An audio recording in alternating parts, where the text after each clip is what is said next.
আসসালামু আলাইকুম রহমতুল্লাহি ওবরাকাতুহু। সম্মানিত দিনী ভাই ও বোনেরা, আজকে আমরা সিন হরফটির উচ্চারণ শিখব ইনশাআল্লাহ। সিন হরফটি উচ্চারণ হয় জিহ্বার অগ্রভাগ সামনের নিচের দাঁতের পেটের সঙ্গে লাগিয়ে।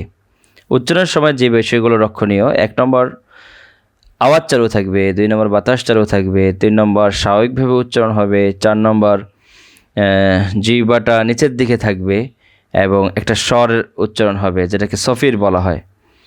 তো আমরা একটু প্র্যাকটিস করি ইনশাল্লাহ। স্বাভাবিকভাবে থাকবে, জিহ্বা যেন ফুলে উপরের দিকে না যায়।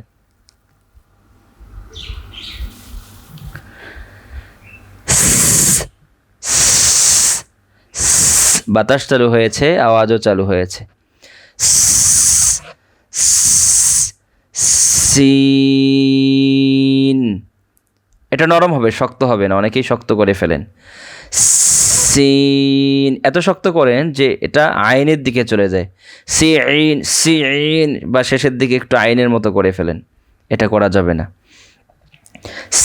সিন সিন সিন সে, অনেকেই আওয়াজটা সরিয়ে দেন, সা, মুখ খুলে যাবে না, স্বাভাবিক থাকবে।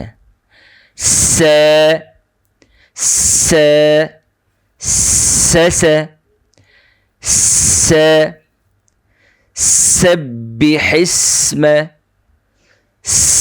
সে সে সি সি সি।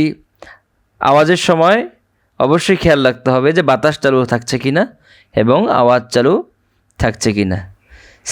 সে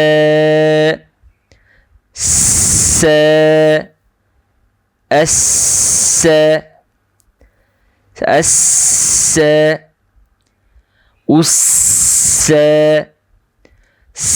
সে সে